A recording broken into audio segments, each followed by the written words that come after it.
At this time, please begin the live stream of this meeting.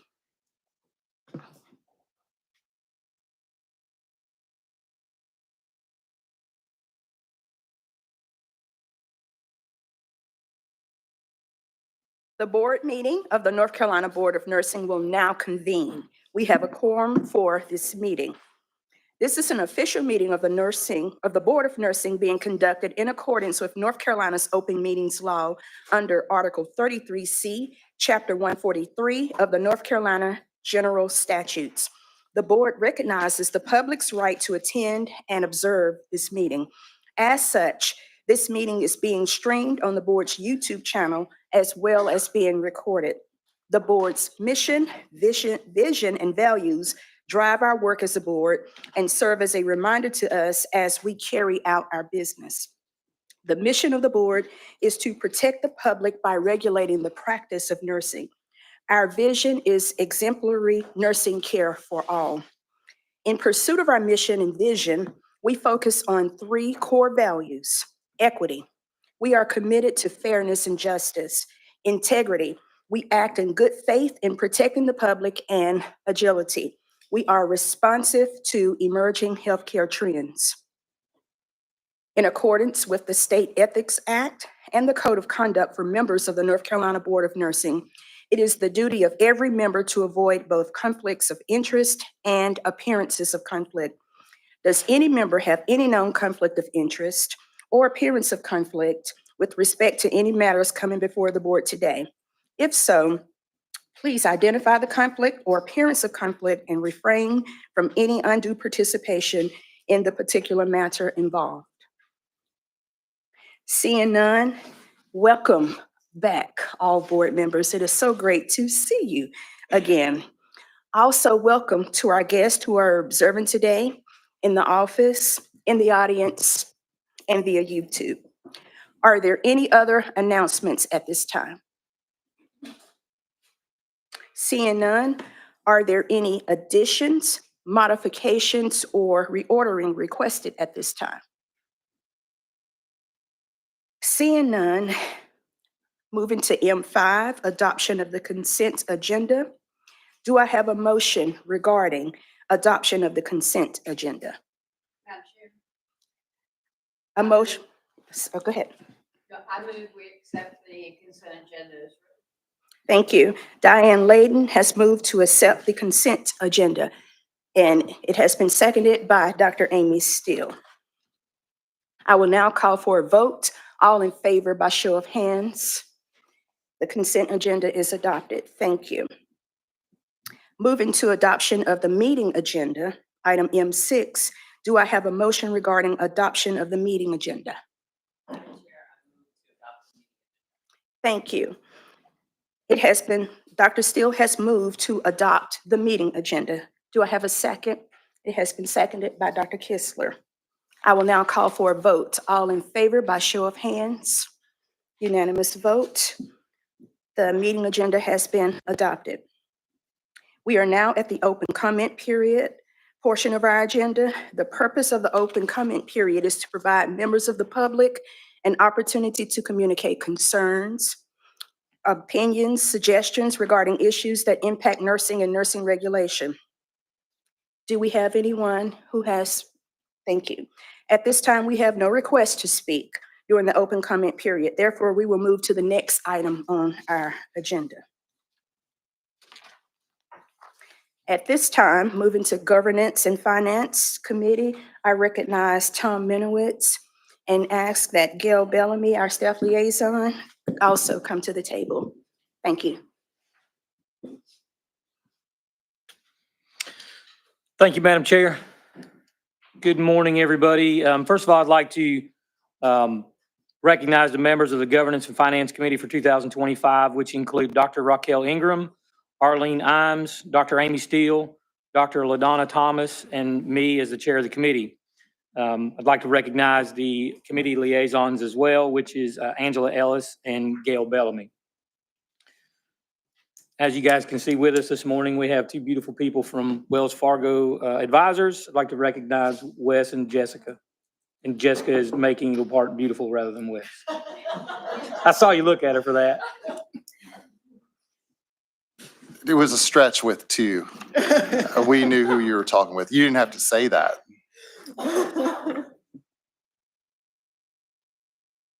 Okay. Well, good morning, everyone. Thank you for having us here today. So I will go through the overview of the portfolio and the performance and let Wes talk about the markets, which I know is what everyone really wants to hear about right now. But we'll talk real briefly about the rest of it too. So the stock account for the board currently makes up about 34% of the portfolio. The bond account currently makes up about 66% of the portfolio. That's right in line with where we need to be. Performance, so the numbers we presented to the finance committee were all as of the end of March. I have updated numbers for you just for reference as well. The stock account through the end of March was up 2.84%. Actually, through the close of business on Tuesday was up 5.6%. So doing well. Bond account through the end of March was up 2.03%. Through the end of business, close of business on Tuesday was up 1.7. Total portfolio was up 2.9%, 2.29% through the end of March, and through the close of business on Tuesday was up 3%. Okay, so some improvement. I know it might not feel that way as we went through the month of April and May, but Wes will talk a little bit about that. Comparison numbers, S&P 500 through the end of March was actually down. It's now up. Through the close of business on Tuesday was up 1.5%. The Dow through the end of March was down 0.9, currently is up 1. Okay, and then I always like to give a more accurate comparison. That blended index through end of March was up 1.84. Through the close of business on Tuesday was up 5.9. So things are looking a little better. And then the U.S. aggregate bond index was up 2.8% through the end of March, and through close of business on Tuesday up 1.8. Okay. I know I just threw a lot of numbers out there, so if anyone has any questions, clarification, please ask. I'll let Wes talk about all the exciting things. Well, I actually am excited about those numbers, because it was a challenging period, and to have positive performance during a period where we really saw about a 15% drop in the market is remarkable. I think it's because of the planning and the efforts and the investment policy statement, the discipline that this board has had. And, it's just proof that when things get challenging, we should perform. We should perform reasonably well because of all the background and planning that everyone has done. So, it has been an interesting first half of the year. It's been a roller coaster ride if you're an investor. The stock market. I mean, first of all, I should say the stock market and the bond market are like two completely different personalities, is the way I would describe it. The stock markets have fully rebounded from that 15% drop that I mentioned. And have the mindset now that, hey, everything is fine. There's nothing to worry about. There's nothing to see here.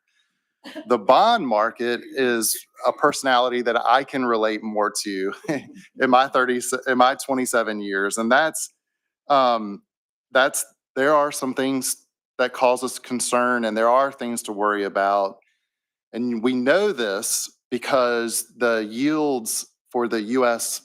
bonds, the treasury bonds on the 20 and 30-year treasury bond have gone all the way up above 5% recently. And that's sort of a key level where the bond market is saying, bond investors are saying, you know what, there are some things that cause us concern here. It's not as good as the stock market thinks it is out there in the world today. We just lost our AAA credit rating from the third credit rating agency.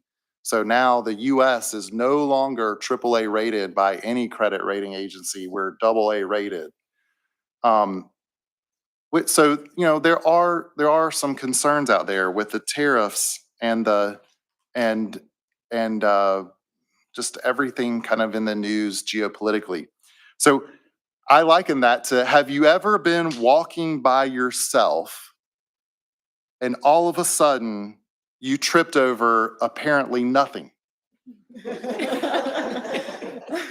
Has that ever happened to you? It happened to me recently in the airport. I tripped over something and I was, I didn't fall to the ground, but I just sort of stumbled. I had a nice recovery. And, but, I had to look back. I was like, somebody really should look at that floor over there. It's a little uneven. But, I went back and looked and it was perfect. It was flat as could be. And I looked around and I don't think anybody saw me. So the way I would liken the stock market is like this 15% drop when we fully recovered. It's like, yeah, we tripped, but there's nothing to see here. No one saw it. The bond market, however, is saying there are some issues out there. We've got a divided government. We've got some key bills that we're not sure are going to get passed. We've got debt and deficit issues that need to be addressed in our country. And so the bond market and concern about tariffs. And so the bond market is very concerned. It's everybody saw it. Everybody saw the trip from the bond investors. They saw it. So our view at Wells Fargo Investment Institute is more along the lines of, it's a little bit of a blend with more along the lines of the bond market. There was something to see. There is something to see. And that is, there has been some damage to the economy and to the financial markets because of the tariffs. And we're all watching now. There's a heightened alert of what are the next 3 or 4 months going to look like over the summer. That's what the bond market is showing, and that the bond market's anticipating that growth would slow down. And Wells Fargo's view is that growth will slow this year. We were anticipating 2.5% growth this year. Now it's down to around 1% GDP growth.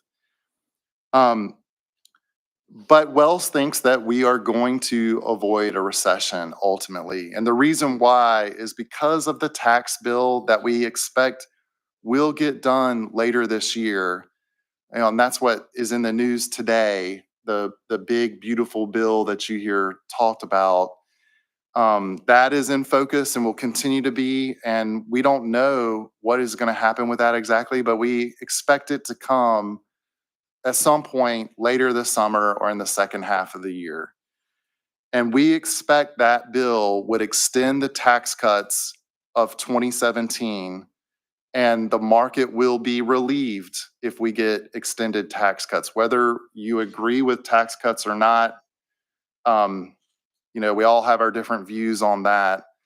But the markets will like extended tax cuts because corporate taxes will go up significantly if nothing is done this year in 2026, and that will bring down earnings significantly. And so the market is very concerned about that. So we are cautiously optimistic. We think shorter term, over the next several months, could continue to see volatility. We don't know how the negotiations with China are going to go over tariffs, and so we would expect volatility. But over the longer run, we think the market and economy will perform better in the second half of this year,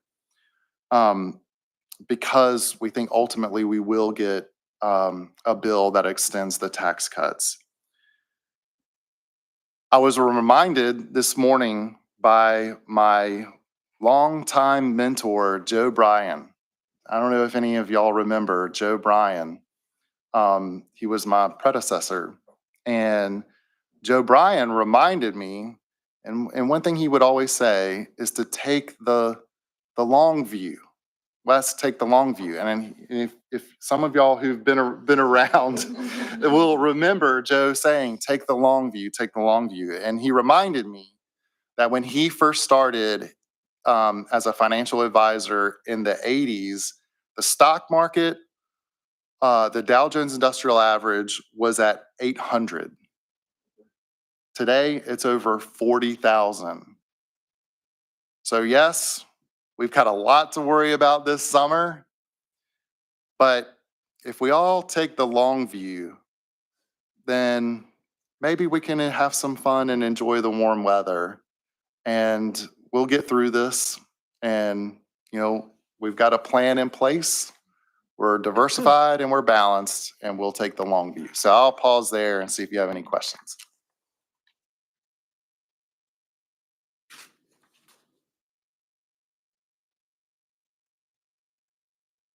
Well, okay. Thank you very much. I hope y'all have a good meeting, and thanks for allowing us to work with you. Thank you. I think it's interesting that we talk about this kind of doom and gloom and all that sort of stuff, but yet we still had growth. Like that was a good thing. So thank you, guys. So now we're going to move on to agenda item M8, review of the financials. The committee reviewed the following financial statements: statement of net position, statement of revenue, expenditures, and changes in net position. The statement of net position summarizes the financial position as of March 31st, 2025. Assets totaled $30,587,449. Liabilities totaled $10,681,786. So that leaves us with a net position of $19,905,663. The statement of revenue, expenditures, and changes in net position, it details how the financial position changed during the third quarter of the fiscal year. So our revenue, the operating revenue totals were $9,044,694, an increase of $91,413 or 1%. Our non-operating revenue from investments totals were $1,226,846 with a total revenue of $10,398,040. Expenditures totaled $9,427,507. When comparing that to the third quarter of the prior year, our expenditures did increase by about $248,428. Any questions on that information? None? Emma's waiting for you guys to ask questions so she can dig into it. All right, so if you guys would now refer to item M9, the fiscal planning and budget. The committee reviewed the proposed budget for fiscal year 25-26. Applications for renewals, exams, endorsements, and other operating and non-operating fees are projected to generate revenue totaling $12,912,629, which is an increase of 3.7% over fiscal year 2024-2025 budget.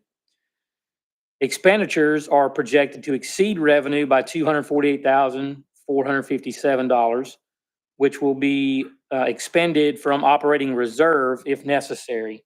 The budget reflects stability of revenue and expenses and sustainability for the coming years and is aligned with the strategic initiatives of the board.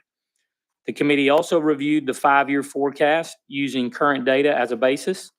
Based on projected growth over the next 5 years and conservative estimates of revenue recognized, the operating reserve shows declining balances. Madam Chair, the committee recommends the board approve the proposed budget totaling $13,161,086 for the fiscal year July 1st, 2025 through June 30th, 2026.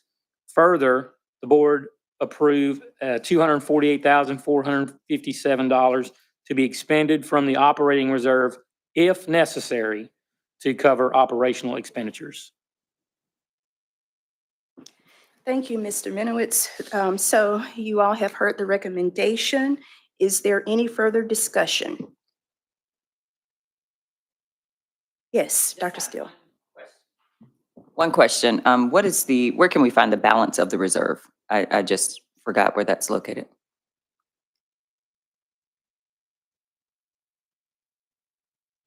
If you'll go, if you'll go back to the statement of net position under the financials.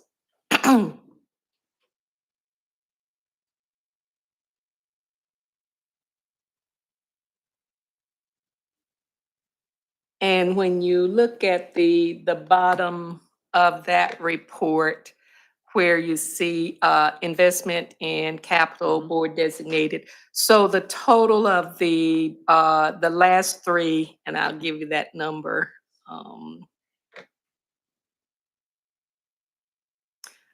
Board designated, fund balance, and the change in net position, the total of those three would be the operating reserve. And you'll see in the summary, that total, we have certain categories where we designate those non-operating or non-obligated balances for those things that are unforeseen. For example, legal defense, that's one of those things we can't predict. You know, a licensee or someone, so we keep a healthy reserve for the possibility of legal defense, also maintenance on the building. So that's where the operating reserve would come in. Got it. Thank you. Thank you, Dr. Steele. Thank you, Ms. Bellamy. Any other questions, further discussion? Seeing none, this is a committee recommendation, so a second is not required. I will now call for a vote. All in favor by show of hands. And the vote is unanimous. Thank you. Is that it for you, Mr. Minowitz? Yes, Madam Chair. Thank you. I will now recognize Dr. Crystal Tillman.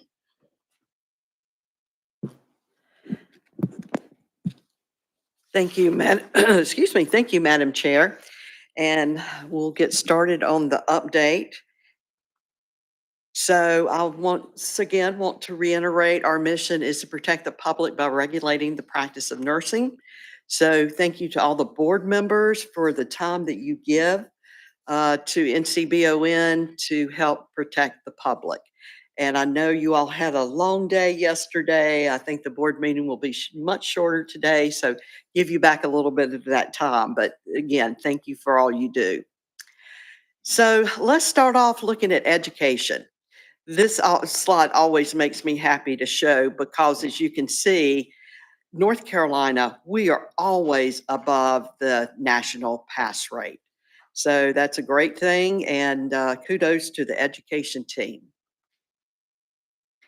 You can see it's been busy in licensure with all the processing. This is the RNs, and this is looking back since the last time we had our board meeting. So this is like a 4-month snapshot. And so as you can see, the renewals are certainly the highest. And the next slide will be the LPNs, and our numbers are still very strong there as well. Then our APRNs, as you can see, the highest category continues to be the nurse practitioners. And we're seeing a lot more of the certified nurse midwives going for independent practice. So that's certainly a good thing as well.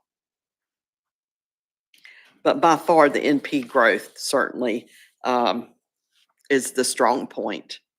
And then in practice, I always like to find out what the top 3 questions that they're getting to kind of give us an overview. So one is the general scope of practice questions for RNs and LPNs. That always seems to be one of the top ones. Accepting an assignment and staffing, and working below the level of licensure or recognition. So that would be, let's say, an NP that wants to work as an RN. So a lot of calls come in working below. So for legal, they've been busy as well, 47 cases. Right now, they have 4 settlement cases and 15 hearing cases, 14 joint sub cases, and a total of 14 LRP applicants for the quarter. And I know that makes you proud, doesn't it, Meredith? And then investigations.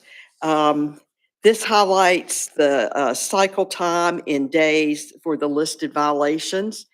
And sometimes it takes longer to get the criminal charges because of the process and getting the documentation. Those tend to be the longest average cycle time. But as you can see, that's the top number of complaints that investigation gets. And they are very busy. And then Allison's department, compliance and monitoring. As you can see that they've had a caseload of anywhere from about 196 to 204 cases that they are working on. So it's about that time again, the election. So July 1st to August 15th. And so Chandra is busy getting all the applicants we have approved and reviewed. I am proud to say that we were short one position, the LPN educator. But as you can see, we have the PN nurse educator. We have 2 candidates. So you all will be back up to 14 instead of 13, because I know you all had to pull a little bit harder this year. But look at the RN at large. We had more than 16, but 16 qualified. That is amazing. So Sandra Lewis is going to rerun it as well. And then we have 2 candidates for the LPNs. So be an interesting time. So I would just ask all of you to please vote, because we are the only state that gets to vote. So we should be very proud of that. So let's talk about the legislative session. Oh, it's been busy. We're in the long session. So certainly Dr. Griffin, Meredith, Angela, and Angie head up our legislative team. And like I said, it's been a very busy time, especially with crossover and the flurry of bills. So right now, they're really monitoring about 89 bills. And each of these bills have been potentially impacting nursing regulation through job requirements, nursing programs, or occupational licensing boards. The legislative team tracks the progression of these bills and monitors all calendars where the bills may be addressed. And during the day, we'll have meetings and I'll hear Meredith or Dr. Griffin say, oh, we need to slip out and go hear this hearing. And so it's been, like I said, a very busy time. So looking at the 7 bills that we're really following, as you see, the first one up there is really the most important to us. This is the North Carolina Board of Nursing bill for fee ceiling increases. We are sponsored by, on the House side, Representative White, and on the Senate side, Senator Adcock. So House bill is 399, Senate bill 286. And last week, we sent reports to the Legislative Fiscal Analysis Division. I know that was a lot of work by Gail and Hema to collect all the data. So I got a text message from Senator Adcock last night saying that it's moving along well. And she will certainly keep us in the loop, but it looks like it's not running into any roadblocks or barriers. So we're looking forward and hopeful this bill will continue to move through. So House Bill 514, APRN definitions is what it's titled, but it's the APRN bill, formerly known as the SAVE Act. So they did not call it the SAVE Act this year. And so it is, of course, have monies attached to it.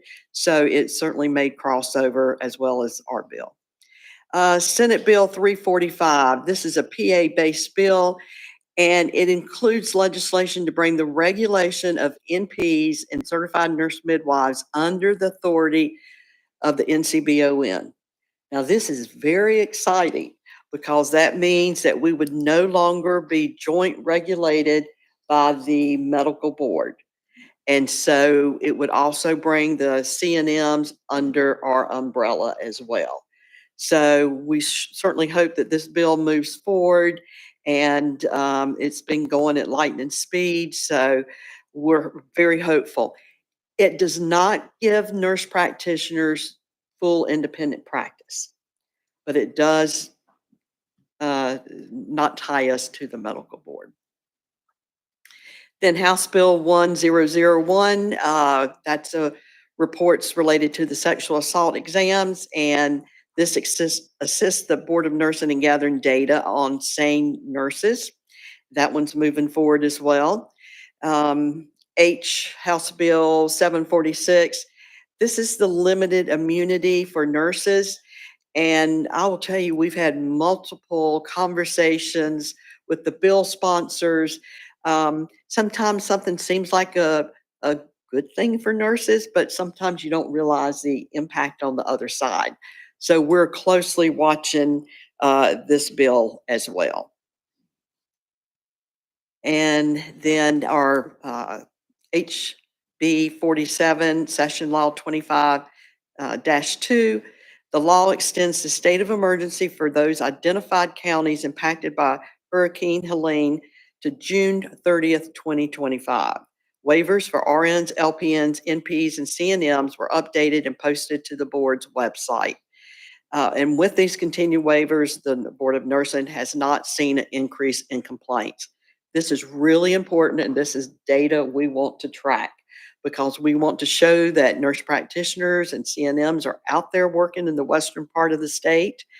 They're not having a supervising physician, and they're doing great work, and certainly we're not seeing any investigation. So that is wonderful news. We just celebrated, what was it, about a month ago, Nurses Night at the Legislature.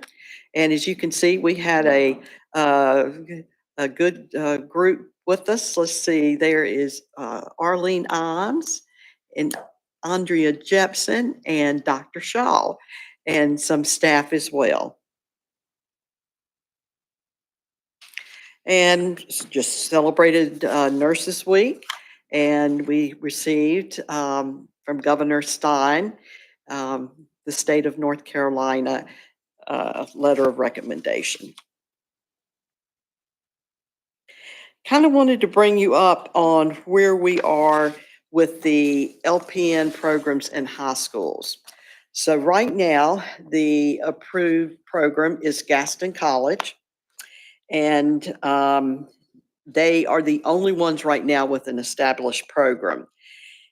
They have not gotten to their nursing classes. They're still doing the prerequisite classes right now. They will start their nursing classes in the fall.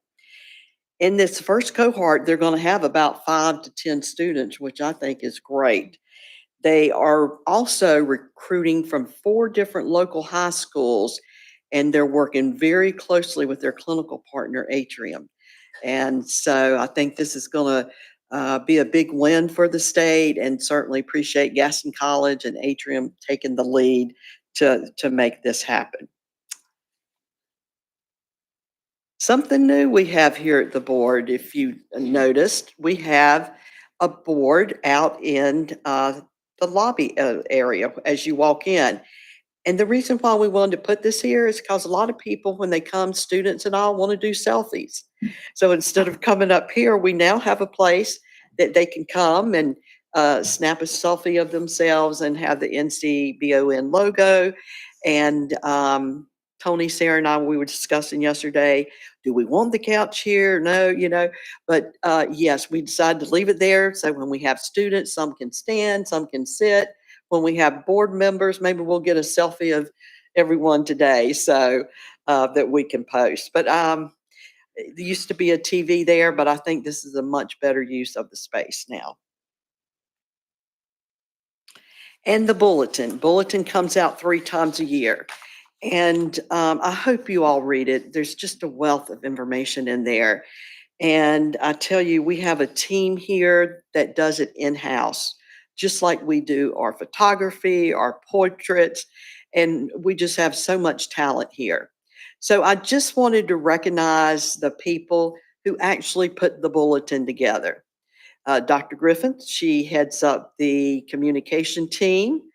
We have Brad, Angela, Paulette, and Catherine. So thank you all. You do just an absolutely fantastic job. And then we have you see lots of posts, like here's a new one that Dr. Ingram had requested. It's a new FAQ. It comes out on the, certainly on the homepage of our website, but it's a FAQ now on practice. How do social determinants of health interact with nursing practice? And is there a resource available for nurses? And there is a link here that takes you to the document that will be available to the public and certainly for nurses. I've also enjoyed reading the self-care Saturdays on the different formats. We're on LinkedIn, we're on Facebook, we're on, it's no longer X, and Instagram. Okay, great. But that's great, that Self-Care Saturdays, and it's the American Nurses Foundation. This one was Happy Frictionless Mental Health for the Front Lines. So thank you all for posting those. And then we're doing the American Nurses Association Code of Ethics. There are 10 ethics, and they are posting one about once a week, going and discussing each one of them. And so the team responsible for all our announcements and posts, now certainly Brad and Travis do the actual posts to the website, but the team consists of and is led by Dr. Griffin, Brad, Angela, Paulette, Catherine, and then Jess and Latarsha are now added into that. So we just have such a great team of folks that are able to do this in-house and provide the document. So just a big thank you to them. And it seemed like it was time for some of us to go back and give back where we are alumni. So Dr. Thomas, she was able to go back and give a presentation. Was this at the actual graduation that you presented? No, it was at the North Carolina Central University School of Nursing pinning ceremony. Pinning ceremony. Okay, great. And we see her right there with her book. And so great. It's always nice to go back and where you came from, your roots. That's our new chancellor for NCCU, Dr. Dixon. Dr. Dixon, great.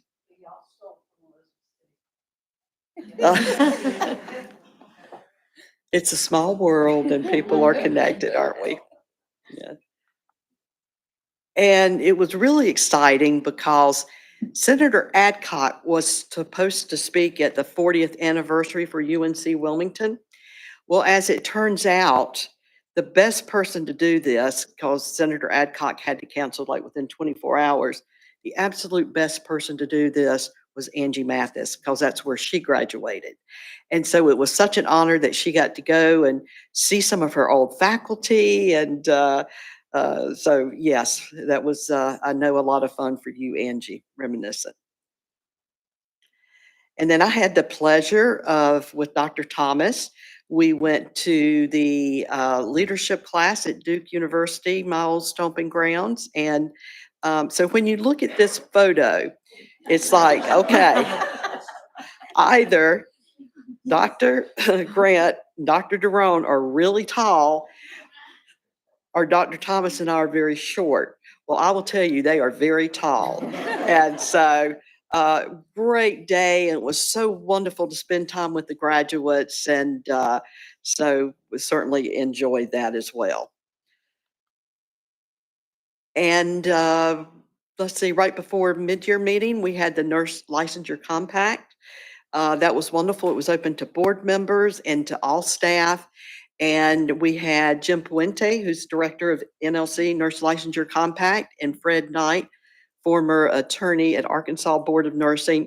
They came and spent 2 days with us and discussed the NLC. And it was wonderful information and certainly appreciative of them coming. And then we had a big year at mid-year because it was the NLC, the 25th anniversary. So it was exciting that one night we put on some nice clothes and got together and made photos. You can see there. And then we had more of a little casual picture made as well. That was a great meeting, and I was happy for everyone that was able to participate. And on the picture on the bottom to the right, we were very happy that Dr. Lewis, she was able to participate in the Practice Ready panel discussions. So she certainly shared her wealth of knowledge with mid-year. So we're very excited that she was able to participate. And then we have some emerging leaders in the room. So the North Carolina Organization for Nurse Leaders, we've had 4 of our staff to get accepted. I don't know if you're in the room. Let's see. Ann? Okay. Oh, right. Okay. Well, stand up. Ann Hardy, Stacy Thompson, Jennifer Pelletier, and Dr. Kimberly Luciana, our APRN. Congratulations. So we're looking for great things to come from them. And I think it's wonderful that certainly have that leadership program. And we were fortunate enough to bring the NCLEX review to North Carolina. It's been a few years since we hosted NCSBN staff, and the education department brought them. And, you know, NCSBN is so kind to us, and they do so much and helpful. So it's always a pleasure to host anyone from NCSBN. And as you can see the group, I see Dr. Kiesler and Dr. Ingram were present, our educators. And the night before, we enjoyed some time with them as well, talking with staff. And this is a picture of our education folks.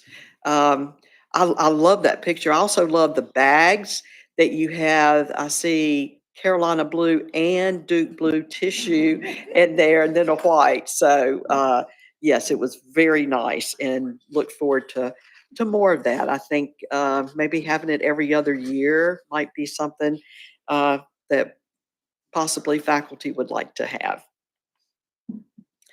Okay, still talking about education. They've been really busy. So they went down to, let's see, give a presentation. It was the 15th annual Beyond the Mannequin and Best Practices in Simulation Education Conference. So all 4 presented. And as you can see, Dr. Lewis is there talking. And so it was, I heard a very excellent presentation. So thank you for that. And then, of course, the NCNA Nurse Practitioner Symposium that just occurred. Dr. Kimberly Luciana presented there. And I see Dr. Thomas, you stopped by at the NCBON booth, and there's Dr. Griffin and Angie Mathis. So. And then in Charlotte, the Metrolina Council of Nursing Organizations. So we had representation there as well, because that's always a huge conference as well. And let's see, we have Jennifer Pelletier, Dr. Milner, and Brittany Pulley. And I had to write down the name. I didn't want to get it wrong. North Carolina Association of Healthcare Risk Managers. So once again, Ann Hardy and Jennifer Pelletier, they presented there, and so excellent job as well.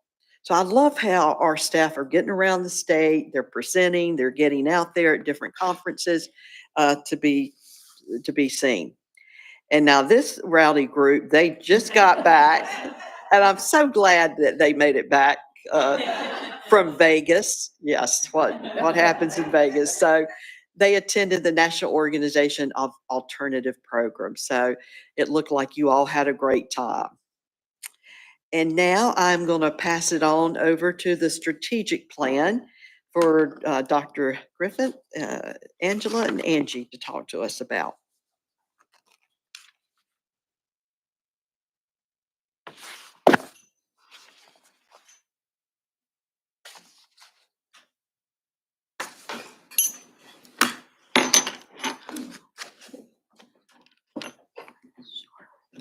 Well, good morning, everyone.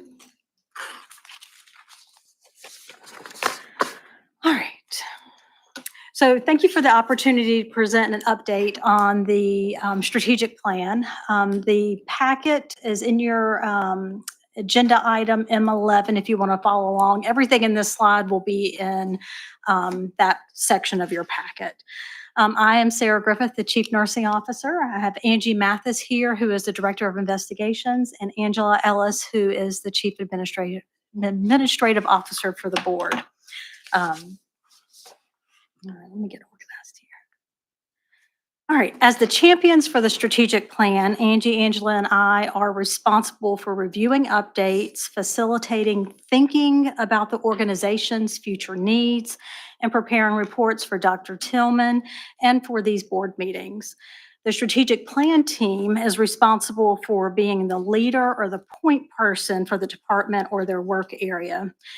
To ensure success of this plan, this requires a team effort. It requires collaboration. It requires forward thinking. It requires communication. So that is what the value of this team effort is in achieving our strategic plan.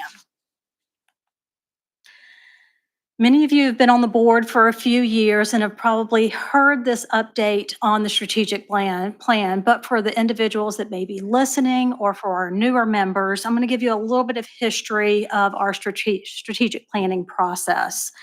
The Board of Nursing has implemented a 4-year strategic planning cycle for a little bit over 20 years now.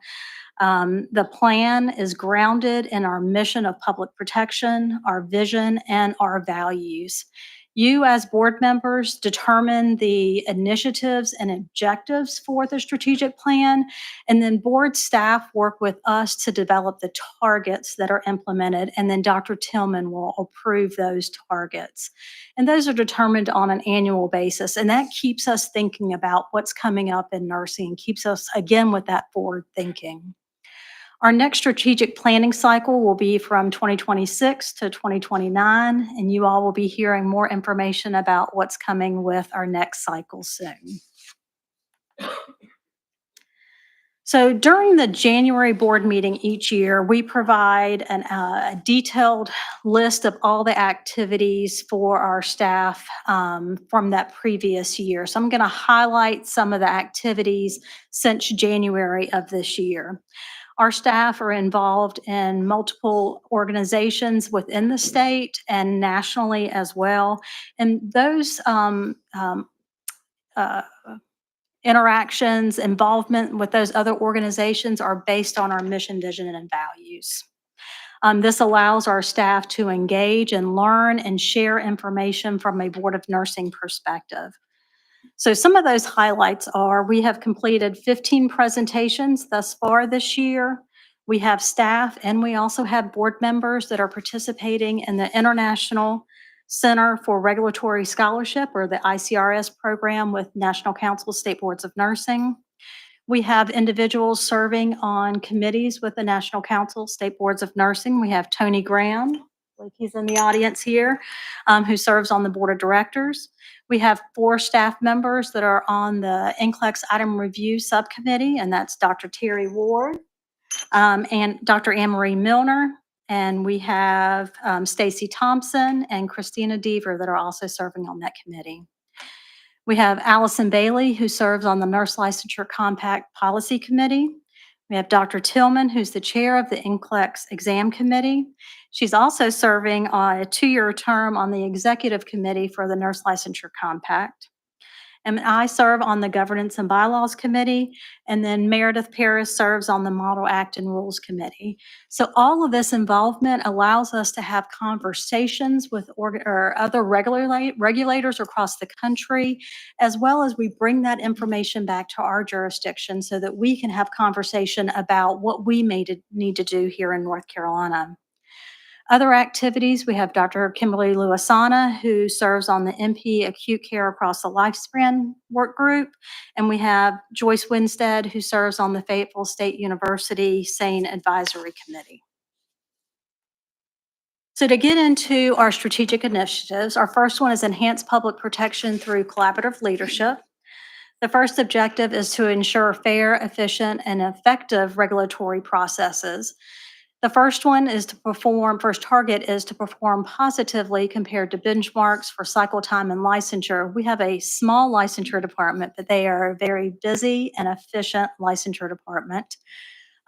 They process applications within 2 to 3 days of the packet being completed. So once that applicant submits all the necessary information, that's when that time gets started in reviewing that and ensuring that those individuals get licensed appropriately. The second target on here is review feasibility for a pilot program for licensees with mental health challenges affecting their practice. And our investigative team is looking through this, and they've identified several providers to send licensees to when a fitness for duty evaluation is needed. The last one is to develop a secure portal for our board members. This is on board, and this has been implemented, and training has been provided to you all. We are continuing to receive feedback and any opportunities for improvement, and I'll do a call out to Catherine Soderberg for the work that she's done on onboard, as well as our IT staff as well, to facilitate the education on this program. So congrats, Catherine. Well, I will not go into this detail, this objective very much, because Gail Bellamy has already talked to you all about this, but they are on a strong path forward with our financial stability. The next one is to increase visibility and impact of the organization. Our first target is to utilize current technologies to provide stakeholders a better understanding of how to access our information. We have a very robust website, but there is a lot of information on that website. And so we take very seriously in sharing information with licensees and the public so that they know where to go on our website to access that information, and for them to know that that information is there for them to utilize. So we do that by regular postings of information on social media and highlights on our website as well. Our practice department did a presentation at Duke University for their healthcare leadership team, and they utilized QR codes to engage with those individuals so that, you know, the person in the back of the room that doesn't want to raise their hand and ask the question, they were able to enter those questions in that QR code, and the practice department was able to answer those questions on a rolling movement during that presentation. So that was very effective. Our next target was to identify opportunities to communicate with the public and licensed nurses, and Dr. Tillman went over a lot of this activity. I'll highlight the Nurse Practitioner Spring Symposium, the ASHRM that our investigators went to, the NCAHEC Simulation Conference. We are also collaborating with the Board of Pharmacy and the Medical Board regarding infusion businesses here in North Carolina, and what education that we can provide nurses, advanced practice nurses, and the public regarding those businesses. So more to come on that. And then our last target is to revise and publish an updated simulation guidance statement. The statement is under review by our education staff. And again, they attended that simulation conference and provided some education to the participants in that conference. The next objective, increase visibility and impact of the organization. The target is disseminate information on social media platforms and increase outreach to external organizations. Our communication team is second to none. They are the most creative group of individuals that I think I've ever worked with. They keep me on my toes, and I love it. I've learned so much from them. But as you can see on this slide, we are continuing to see growth on all of the platforms that we are on, with an increase in individuals following us to receive that information that we share with them. Our goal is to share at least 2 to 3 posts per week, and we meet that on a consistent basis. We also have YouTube, in which we're streaming this meeting, and then we'll also have that recording there as well. We've seen an increase in the number of individuals that are subscribing to that.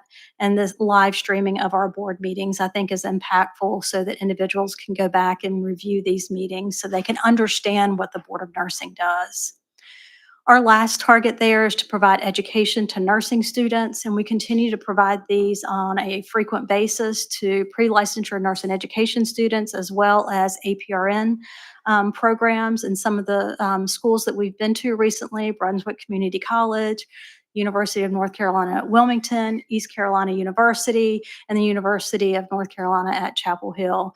And those students ask some of the best questions. They are so engaging and they want to learn about the Board of Nursing. And I think part of this is also erasing that concept that the board is doesn't want to help them in their nursing practice, that we can be a resource to you if you have questions about nursing practice. And so part of that is really encouraging those students, once you become licensed in North Carolina or wherever, to reach out to the board if there are questions about your nursing practice. So now I'll turn it over to Angie Mathis. Okay, thank you. So I'll highlight our strategic initiative number 2 and 3. Number 2, advanced best practices in nursing regulation. The first objective we'll talk about, serve as a catalyst for the delivery of innovations in education and practice. And some of this you heard in Dr. Tillman's presentation, but the target was to host the NCSBN NCLEX regional workshop, which was held in March. The second target, develop FAQs for each APRN position and role. And Dr. Kimberly Lewis-Son is currently developing those FAQs, and we're reviewing them and editing them. And they're based on actual questions and calls and consults that she gets. So we can get those most commonly asked questions out as a resource for our nurses. Conduct, utilize, and disseminate research that expands evidence for regulation. The target was conducting MAT research study and disseminating the findings, and they are currently working on preparing the manuscript for submission later, so that the manuscript work has begun. Ensure current and evolving roles and responsibilities of nursing align with regulation. And 2 of the targets will highlight. The first one, review format and content of existing position statements. Joyce Winstead and her department practice in collaboration with legal. They've begun a review of existing position statements and they're reformatting them. And the initial work has been drafted and is currently under review by legal. The second one is develop resource information for nurses interested in owning a nursing service business.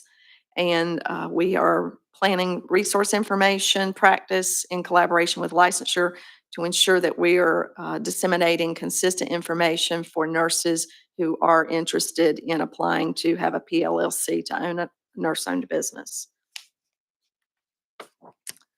The opioid epidemic, substance use disorders and mental health, 2 targets will highlight. First one, increased geographic range and number of treatment facilities and addictionologists. So when we have nurses who are interested in obtaining treatment and getting into one of our drug monitoring programs, we have a list of board-approved facilities and addictionologists that we can give that list to the licensees. So they have a list of approved providers when they want to go seek treatment or get an addictionologist evaluation. And we are working with the North Carolina Alternative to Discipline Consortium to gather more information about evaluation requirements prior to practice reentry. And I believe that consortium is a variety of regulatory boards in the state. Review the DHHS, that's a lot of alphabets up there. PMP, CSRS, query, compliance, audits, that's a mouthful. So the prescription monitoring program with the state is where when a prescriber prescribes controlled substances and a pharmacy dispenses those, that pharmacy has to input data into a state data bank to show the controlled substances that have been prescribed and dispensed for individuals. And so we do receive reports periodically from North Carolina Department of Health and Human Services, and they do these compliance audits to monitor to see if folks that are prescribing, if their information on file with DHHS is accurate. It doesn't mean that people are prescribing and they don't have a DEA number, or people are prescribing that shouldn't. It just means that the paperwork, there might be something that's not quite right. Sometimes folks can change a name change, for example, after a marriage or divorce, or they change practice sites and they don't get their DEA number and their names and all that kind of cleaned up. So that's part of the purpose of this audit. And so we get these periodic reports from DHHS, and what we've done is pushed out information to licensees, both licensees that aren't on the list, just as educational information. And then when we see nurse practitioners, for example, that end up on this list, we reach out to them and let them know, hey, you're on this list. You need to reach out to DHHS and make sure your information is all up to date. And what is really good about this is we just received a report a couple weeks ago, and Dr. Kimberly Luisana and I are working on this. And the number of unique DEAs and licensees and the number of dispense prescriptions have decreased since our February report. Basically, the list of folks and the number of prescriptions on this most recent is a quarter of what was on the last one. And part of that is us pushing out information.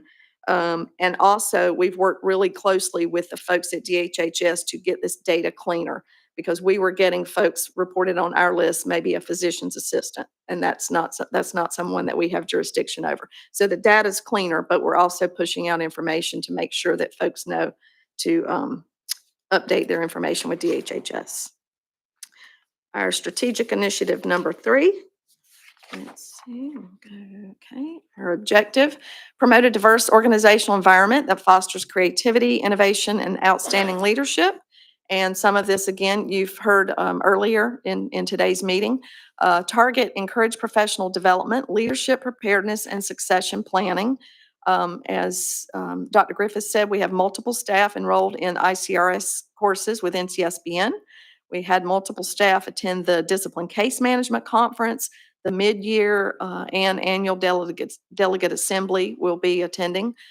We had folks attend NCONL, and we have 4 folks participating in the Emerging Leaders Program. And we routinely have staff participating on various NCSBN calls and webinars. The second target is about our internship program. This past year, Jennifer Pelletier worked with an MSN student from ECU, and he has completed his time here and has graduated. And he did a change project with our team, looking at the data when we close a case to make sure that the violations in the system are accurate to what we've actually charged the individual with. And it's not that we were charging folks with the wrong violation, but it's to make sure our data on the end is clean in terms of if we're looking at how many folks we suspended and their violation maybe was neglect, we want to make sure that data is clean. And then we also will continue to utilize summer high school internships as well. Strengthen collaborative relationships with external stakeholders, and some of this you've already heard about earlier. We have staff serving on various external work groups, such as the Capital Area Workforce Development, the North Carolina Future of Nursing Action Coalition, the North Carolina Institute of Medicine, Joyce Winstead's work with FSU, the SANE Advisory Committee, and as Dr. Griffith mentioned, various folks on different committees and the board of directors with NCSBN. And now I will turn it over to Angela. Thank you, Angie. So I'm going to go over Strategic Initiative 4, foster mobility of licensed nurses and facilitate access to safe nursing care. So the objective here is to support efforts for ongoing nursing workforce trends. One of our targets is the Nursing Education Summary Report. The 2023-2020 report has trended data available on our website. Board staff here worked extensively with NCSBN to collect and compile data for the past 3 years. And we are so happy to share those trends in North Carolina regarding education program statistics. The second target: ensure procedures align with newly updated exam and endorsement rules. Licensure, IT, and legal are working to update applicable portions of the application. In addition, we are currently reviewing the exam and endorsement processes are part of the quality program, which I'll speak to in a little bit. So that is an added target there. The last target: review and revise APRN applications based on the APRN workforce study. Changes were made related to prescribing authority and language changes, as well as some drop-down options which were proposed. I always get the short one. I like that. So next steps, we are in the final year of our current strategic plan. This will be my 7th plan review, and I'm very excited about this one coming up. We have consulted with an outside consulting firm. They are currently under process of reviewing our resource documents and analyzing them. We've provided past data collected for the 2022 to 2025. So they are bringing themselves up to speed on how we've done this in the past. We're going to be having some small group work, some stakeholder feedback, and some board member engagement. And we're excited to work with them on what that might look like later part of this year. I would ask that you keep October 8th, the board retreat, on your calendars, probably the day before and after, as we will be doing some very extensive work, the full board and staff, with the Waller Consulting Group to begin to draft what our plan will look like for the 2026-2029. A lot of rich discussion that will be had. And then the new 2026 to 2029 strategic plan will be presented to the full board in January 2026 for final approval. So we're very excited to get started on this work. So one of the things that I wanted to focus on today, if you'll turn to page 3 in the strategic plan, you'll see that there's the 3rd, 4th, and 5th target are all talking about this thing called PDSA. So I wanted to just kind of show you that the PDSA program, which is quality, has been adopted, and this was achieved as part of a strategic target. So as we're going through these, the 2 initiatives that we currently have right now are to map licensure listing processes, identify OFIs, opportunities for improvement, and update rules and policies based on review. In addition to that, we're going to be mapping fraudulent education credentials from notification to resolution and establish a process moving forward. This is, of course, based on the Nightingale cases that we have had. This formal program began on April 21st, and we are getting really geared up and excited for this. So as I was developing the PDSA program, this quote from G.L. Duffy really stood out to me because we were looking for a simple, explainable way for us to proceed through this journey. So the concept of quality could be boiled down to mean doing things well, create what you intended, and doing things efficiently, waste as little time and materials as possible. You accomplish both of these goals by first understanding how well your systems and processes are performing, and then by optimizing them. So I have had the ability to spend a lot of time in quality, so I thought, how do I get this message out in a simplified way for staff to understand? So we have a car. So I always loved Herbie the Love Bug growing up, so this is a Volkswagen. If you think about your car, you do quality every day. So when you're going to buy a new car, you're going to look at all the different models. What color do you want? What luxuries do you have? How much finance you have? You're going to do all of this in planning. You're going to do all your work, and it's going to take you about 40 to 60% of your time exploring all the different cars. So you decide on your car. So you're going into the do phase of quality. You're going to go purchase your car. You're going to go out to dinner afterwards. You're going to just enjoy driving your car. So for about 2 years, you're really happy with your car.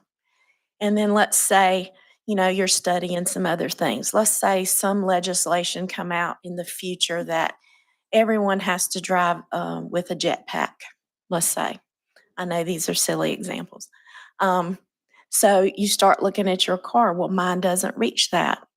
I need to get it upgraded for this reason or that reason. So then you go into a study phase. You study what your car currently has, what maintenance. Do I need a new car?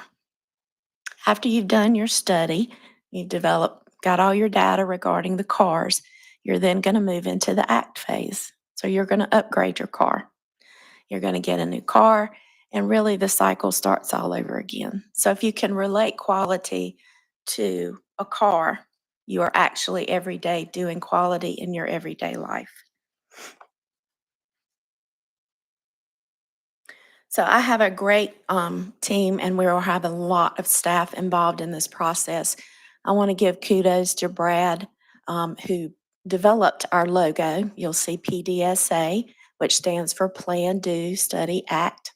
And you'll see in the middle the circle where you are in continuous approval.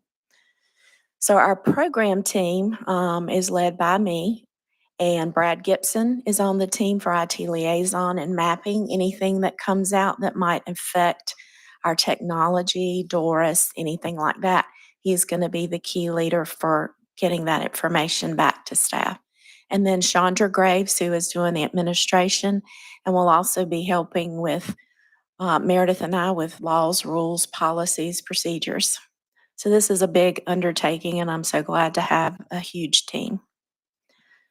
So going on to the project team, and this is the project team for mapping licensure listing and the fraudulent processes. We have a project lead, which for this project is Angie Mathis. We have the department chiefs who oversee, and the department chief is Tony Graham, as well as Meredith Paris as our chief legal officer, because she needs to make sure that we're following laws, rules. She's looking at the statutes. She's determining, that we're in compliance and are doing what we need to do to protect the public. Our staff participants are going to depend on someone in the office who is unfamiliar with the process. So we're lucky that we have some new staff members that we can pull into this process. Our staff participant is Christy Joyce. So along with learning the process, she's going to be able to give us an outside perspective of the process. And have you thought about this? Because sometimes you can get so wrapped up in your process that it's hard to see from the outside where there might be an OFI or where there might be a way to make something more efficient so that you're working smarter and not harder. And then as we go through each process, we will identify board staff or vendor stakeholders. For example, a vendor stakeholder might be ThoughtSpan, who handles our Doris licensure system. We've identified that because we are looking at the exam rules that were approved March 1st, 2025, and the education rules that were approved in March 1st, 2024, we are now pulling in our education department to help with that as we're looking at the process. So we have a lot of expertise coming to review how we do what we do. And we've always been very proud of the fact that North Carolina is a leader. And I want to say that our staff is the absolute best. And it's very good. They do everything well. And we're just going to look to see if there's something that we can help them do more efficiently, that helps their workload, that helps them to better do their jobs. And sometimes that may mean no changes at all. They're doing everything, or it may be some little changes. But I'm very excited about working with all the experienced staff that we have.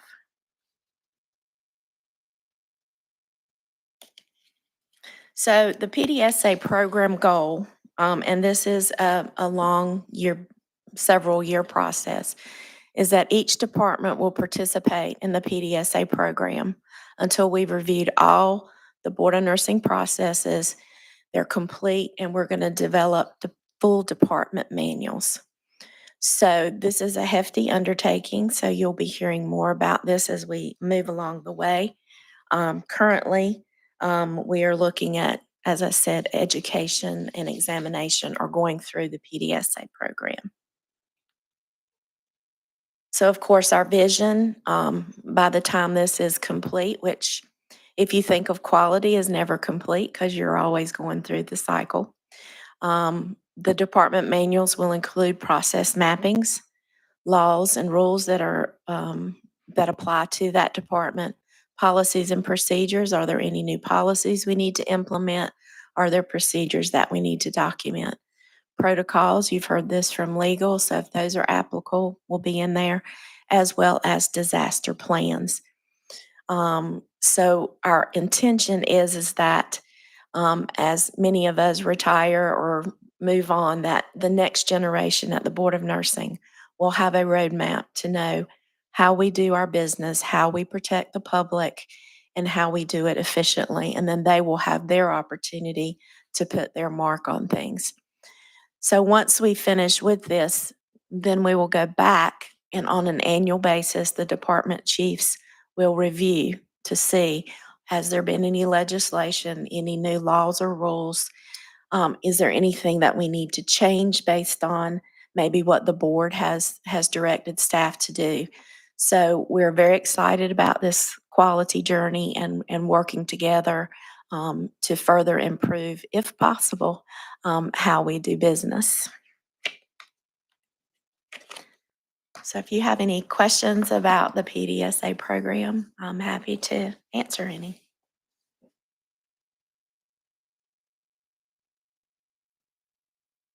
Thank you, Angela, for all your hard work on this quality initiative.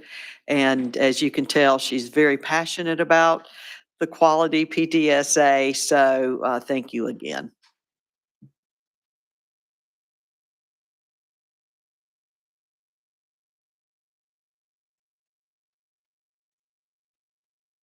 All right, thank you. Excellent presentation. So the next part of our agenda is actually to adjourn and debrief board members. And so I need a motion and a second to adjourn.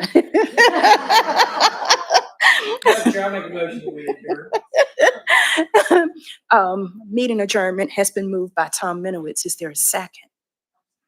Has been seconded by Sandra Lewis. All in favor by show of hands. And we are now adjourned. Thank you so much. Board members, please remain for debriefing.